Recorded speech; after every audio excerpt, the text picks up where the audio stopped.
Good morning, ladies and gentlemen. Welcome to my new video. I can't keep up, honestly, guys. Every single day there seems to be some major news happening. I can't really report on everything because that's just going to take me all day. So I gotta have to pick and choose what topics to talk about. I mean, there's so much to talk about at the moment. There's obviously that terrorist attack in St. Petersburg. There's obviously Trump. Many other stories happening every single day. But I'm going to focus on what I know best, and I know a lot about the economy, so I'm probably going to just talk about the economy today, the state of the US economy especially, and probably they are just about hitting recession. If not, they already are. There's some figures to prove it, and I'm going to go through it with you guys. So without further ado, let's carry on with the show. So the gold prices have gone up today. They've gone over 2,000 ounce, and oil prices have gone up all the way to 80 to $81 per barrel as well. So this was because for a number of reasons. I'm going to focus on gold now. The reason gold shot up because some economic data came out today. This economic data shows that jobs opening fell to 9.93 million from 10.5 million, below the 10.4 expected. Different report shows that factory orders fell 0.3% in February against the expectation of a 0.5% decline, and January's figures revised lower from 1.6% to 2.1%. So the JP Morgan CEO said that US banking turmoil is still not over yet, warns of repercussions for years to come, and he lifts odds of a recession. I think the recession's here already, unfortunately. So here's my thoughts about what's happened. A couple of major incidents happened today, major incidents. So obviously you had the surprise OPEC plus members saying that they're going to cut production. And this is including the production cut that Russia's going to be doing as well. This has shot the oil prices over 80 to $81 per barrel. And this has huge repercussions because what this means that inflation is going to be rampant very soon. Pretty soon you're going to see people paying more for pumps. The deliveries are going to be more expensive, shipping, whatever way you look at it, the inflation's here to stay and it's probably going to get much higher.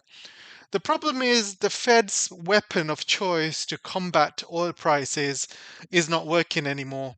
So their weapon of choice to combat oil prices has been interest rate increases.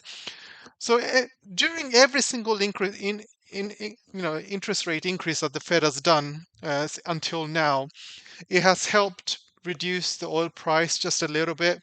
However, the oil price kept coming up, it kept coming up, and it kept coming up.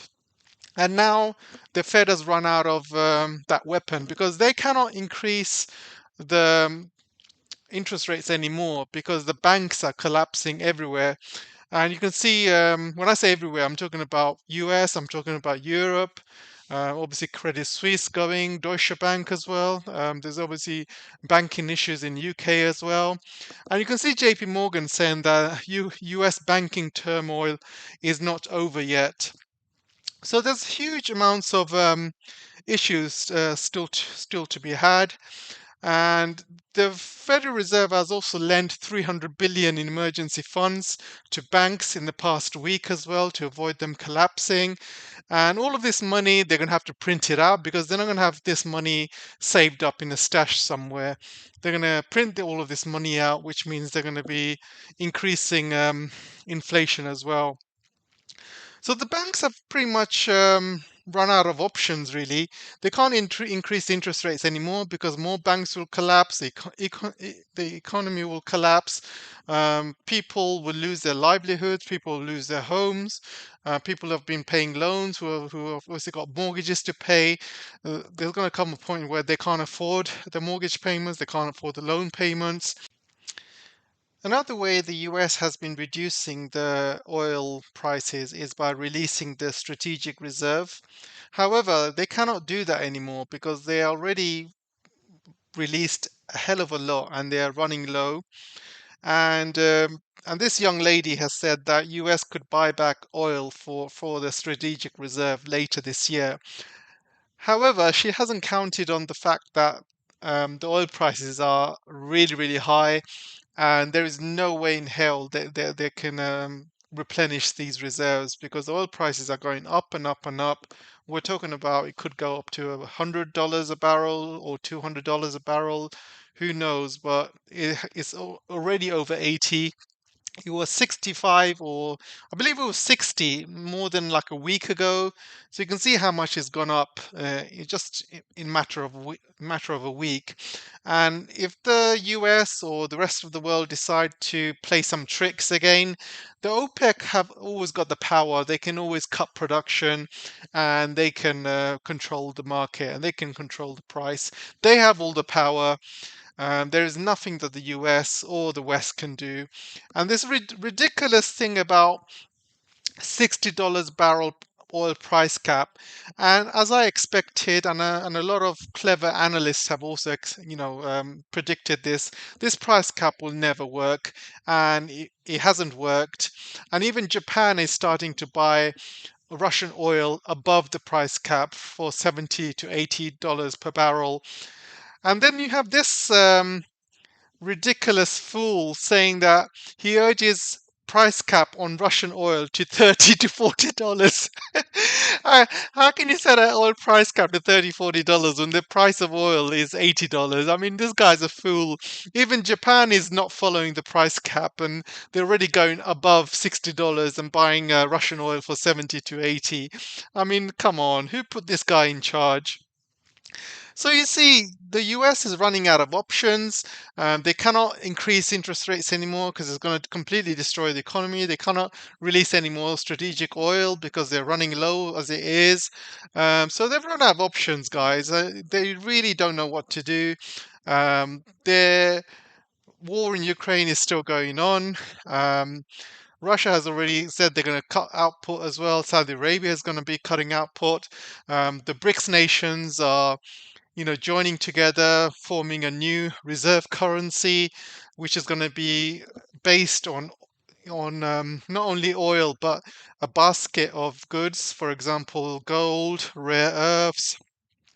If you notice, all of the major countries who have joined the BRICS, they all have something to offer to the world in terms of resources. For example, Saudi Arabia will have oil, Russia will have obviously oil and gas and other commodities. China's got all of the end products, manufacturing. And then you have South Africa, who's obviously got diamonds and other minerals. You've got Brazil, who's got agriculture and also oil, and many. Every single country has got a basket of natural resources they can offer. So this is what the BRICS currency will be. It will be basically based on a basket of rare earth minerals and gold and oil, rare, commodities basically. And I believe once this happens and this BRICS reserve currency will be used all over the world. I mean, countries around the world are queuing up to leave the dollar. You know, a country who's relying on the dollar will go down like a sinking ship. Obviously, the US is sinking right now with the dollar, going down in value day by day. I mean, I'm watching the dollar index on a daily basis, and I can see how badly the dollar is performing day by day by day. The US is still printing money, and that's causing the dollar to lose its value even more. More and more countries are dumping the dollar. The world is seeing a once in a century event where we see the death of the dollar, and it's happening before our very eyes, and it's happening before my eyes as well. And I'm seeing the dollar decline every single day, and this is accelerating. The US has run out of tools, and gone are the days where they use the dollar as a weapon to sanction countries they don't like, to use the dollar as a financial weapon, to go above and beyond the UN and use unilateral sanctions, go to war with countries, financially destroy countries. Gone are those days. And this is what they deserve, the United States of America. And I'm not talking about the people, I'm talking about the people that run it, the administration, the you know, the Biden government right now are absolute tools, absolute tools. The Biden administration right now, you can put a lot of the blame onto them, but it's not just their fault. It's obviously the fault of the deep state, the presidents before him as well. You can say that they caused it as well. But Biden has been absolutely terrible for the United States economy. I mean, he just the Ukraine war in itself, placing ridiculous sanctions on Russia. Little did they know that these sanctions are going to backfire not only on them, but also on their Western allies. And it's taken them by shock. Their ridiculous trade sanctions against China, the ridiculous rhetoric against China, and the whole world will see the United States for who they are. They are seeing them use weapons, using the United States, the dollar as a weapon, using human rights as a weapon. And people have had enough of it. People have had enough because they know that one day they might be next. So this is why the world is suddenly dumping all of the dollar. They do not trust the United States anymore as a keeper of security, as a keeper of the financial system, and this is why the world is starting to lose faith in the dollar, and the United States cannot do anything about it. They've literally run out of tools. They don't know what to do. They cannot increase interest rates. They cannot dump any more strategic reserves.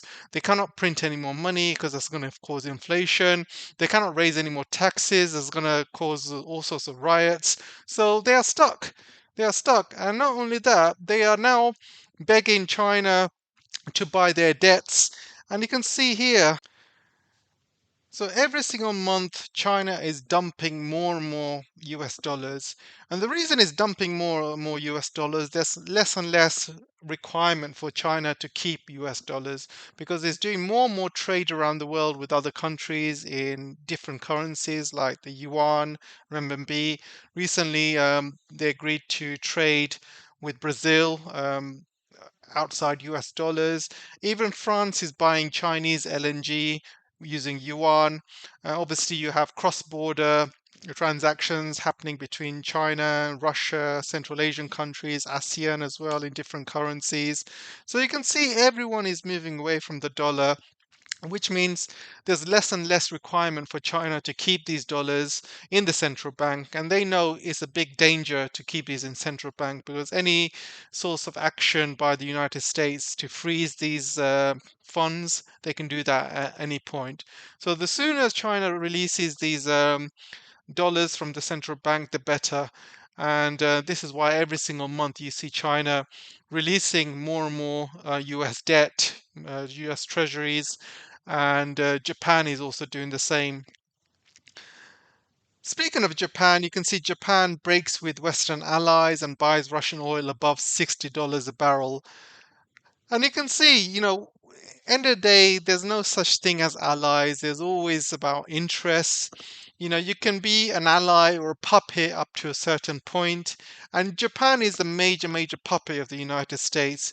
But end of the day, they got to feed their people. They got to survive. And they know that if they don't buy Russian oil, Japan will pretty much go down because they need it. The industry needs it, and they cannot get alternatives. They cannot go to Middle East to get more. They cannot go to United States to get more because most of the stuff is heading to Europe.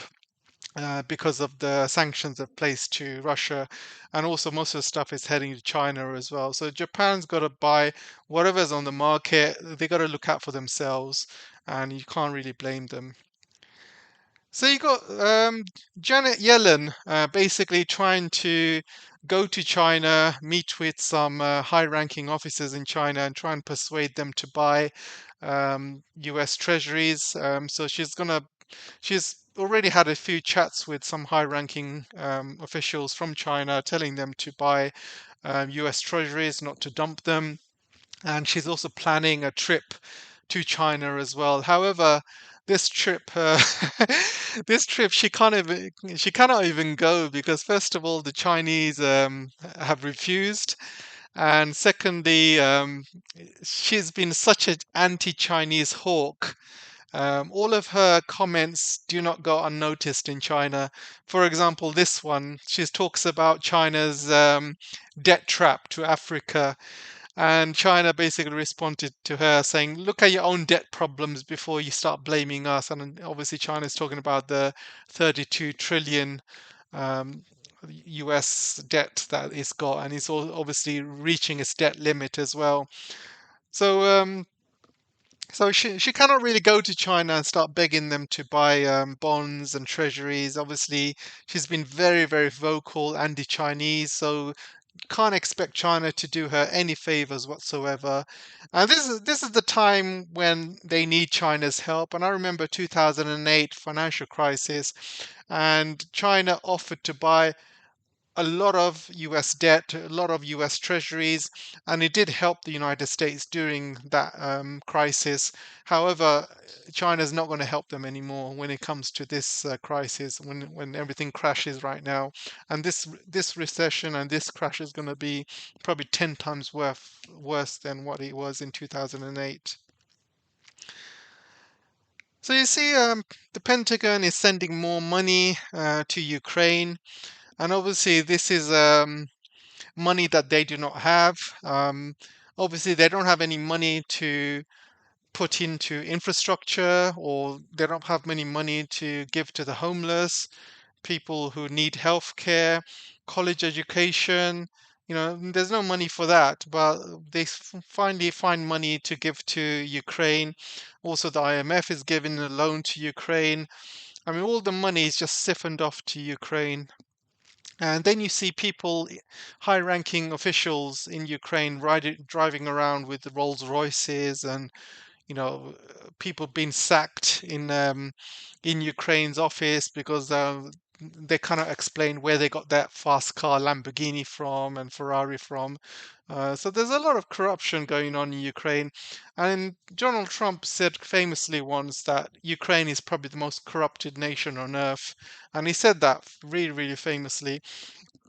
And not only that, there was a lot of CNN reports and the US national media reporting that how corrupt Ukraine was before the war. But as soon as the war started, suddenly all of these reports disappeared, and Ukraine can't do any wrong. They are like the white dove of the world. They are the victims, and they don't have any Nazi issue. They don't have any corruption issue. They are helpless victims in all of this. This is what the narrative they're going with. But the thing is, all of this money that they're giving to Ukraine when the US needs it the most is just beyond me. What they're doing. I just do not understand it, guys. I just do not understand it. So we're looking at oil prices going up to $100 per barrel. This could cause huge issues with inflation around the world, and it's not going to be friendly at all, and you're going to see people in gas pumps um, really not being able to afford driving cars and stuff like that, and it's going to hit a lot of people pretty hard. The industry is going to be hit very hard. Europe's going to be hit very hard, and not only that, the developing countries are going to be hit hard. Countries like Sri Lanka, Pakistan, Turkey, India, even the countries that need cheap oil to run their industries, they're going to be hit very, very hard. So, I feel sorry for those countries, but I definitely do not feel sorry for the West because they kind of asked for this. So I'm going to focus on Britain right now. So Britain, you can see here in this article, Britain is no longer a clear leader as the world top financial center. And this is true, guys. I mean, I've been working in London for most of my life, around 20 years or so. And 20 years ago, I used to have jobs in central London, in the city. Docklands, and it used to be a really buzzing area full of people, um, full of restaurants, bars, shops, offices. And during lunchtime, the whole place used to be packed with people. It's just there's so many people. Everyone's dressed in suits. Everyone's, basically after work, everyone goes to the pub. So, people were making a lot of money. People were happy. But now, I mean, literally last week, I was there. And most of the time I work from home, but when I do have to go into the office, maybe like once a month or something, when I do go there, it's absolutely empty, guys, completely empty. All the shops and restaurants and pubs and bars that I used to remember walking past, which were busy, are now shut down or for let, or basically new owner, or it's been converted to flats, maybe. So it's not doing very good in terms of the City of London, the financial centre. People are all the banks are moving offices because of Brexit. They're moving to Frankfurt, Paris, Amsterdam. A lot of offices are moving to Europe as well. And also a lot of people are working from home as well. And the financial centre is not as good as it once was. And now you got the insurance offices like Lloyd's Bank of London, and because of this price cap, they cannot insure goods that anything below $60. And because of that, they lost a huge amount of market in insurance. And now you see countries like Japan buying above $60. So where do you think they're getting insurance from? They're not getting it from Lloyd's of London. They're going to be getting insurance from Russia. They're going to be getting insurance from Singapore, from China, from Shanghai even. Some of them, there's other major financial centers around the world, and they're completely bypassing London. London is not important anymore. And because of that, you can see London slowly decreasing. And this is why our economy is an absolute shambles right now. So I want to talk about one of the main parts of the video. Miss Liz Truss is back again. And you can see she's opened her stupid mouth again. And she says, China cannot be allowed to join UK-Asia trade pact, Liz Truss says. So Britain recently joined the CPTPP, and they have got their grubby hands on that trade deal. And now that they are inside, they are obviously causing trouble for China, and they'll probably cause trouble for the rest of the CPTPP members as well. And you got Liz Truss saying China is not welcome. We need to get Taiwan inside. We need to ban China from coming in. So she's obviously got her grubby hands, and this woman has completely destroyed the UK economy. And now she's got somehow the papers are giving her a chance to talk crap about China because that's what she's good at. So what is the CPTPP? Basically, it's a trade bloc. It's mainly in Asia, and why is Britain joining a trade group all the way in Asia? Because first of all, Britain cannot trade with the rest of Asia because look at the price of oil. It's already $80 a barrel. It's going to go to $100 a barrel. Do you think anybody with their right minds will buy something from UK, ship it, all over the world into Asia, which is going to take weeks, if not months? I mean, no one's going to pay that price. Everything that Britain can offer, Asia can offer for half the price, even quarter of the price. Why should they buy goods from UK? And secondly, Britain, yes, they can buy cheap goods from Asia. Again, it's going to take weeks or months. It's going to be very expensive. And also, it's going to affect the manufacturing here as well and the farmers here as well. And you can see there was an article here saying that this trade bloc could hurt UK farmers and UK businesses because they can get basically cheap goods all the way from Asia. However, it's not going to be that cheap because you're going to have to pay for travel as well, and the cost of moving these goods from Asia to Britain. So it's not going to be that cheap. So Britain in itself is not going to get much benefit from joining this trade organization. In fact, I read an online article, and this was also um, seconded by the Guardian as well, said that basically Britain will get only 0.1% gain of their GDP. They will only benefit around 1 billion, 1.8 billion from this trade deal. However, losing Brexit, they have lost around 450 billion, and here they are gaining 1.8 billion. So work out the maths, right?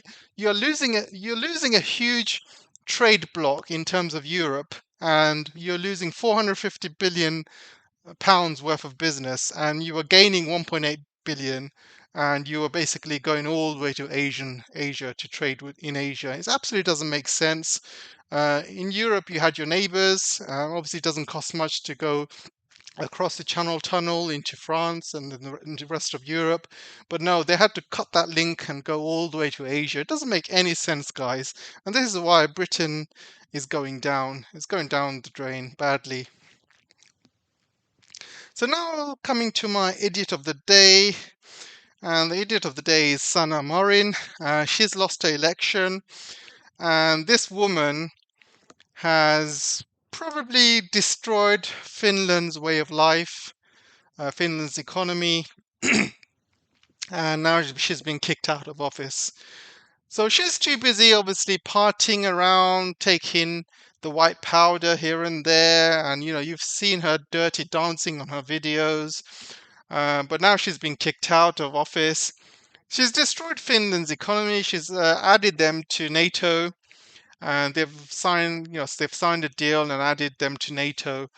This has caused huge issues for Finland for a number of reasons. Firstly, now Finland have to add a considerable amount of money to put troops in the Finland and Russian borders.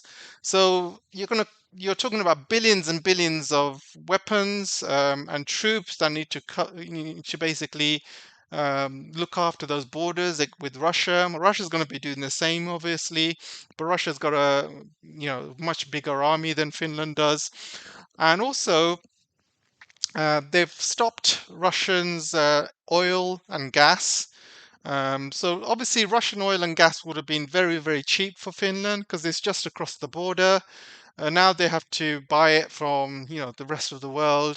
They've got to scrape like with the rest of Europe, find other sources of oil and gas, rare earth commodities and other minerals and commodities. So they've destroyed this Russian relationship all because of this woman. And not only that, in the future, if there is a war in the Arctic, for example, and there will be a war in the Arctic, there's going to be a war in the Arctic to fight over Arctic rights because as we have global warming, more and more of the ice is melting around the north of the globe, which means that these Arctic sea routes are going to be opened up as trade routes. Some islands are going to be opening up, some places where there's going to be a lot of oil and gas. Countries are going to be fighting over these resources. So there's going to be a major war in the Arctic coming up in the next maybe 50 years or so. And Finland's right in the middle of any war in the Arctic because they are right on that border. They are right in the front line. So Finland's not doing itself any favors whatsoever. And this woman has completely destroyed, decades of Finland's neutrality and now turned it into an enemy of Russia. And what for? To join NATO, to join the West? I mean, the West is going down. You can see with the US economy, the West is going to follow, the Europe's going to follow. All the NATO's going to be disbanded in a few years. I don't think that NATO's going to last because NATO's literally given all its money and weapons to Ukraine.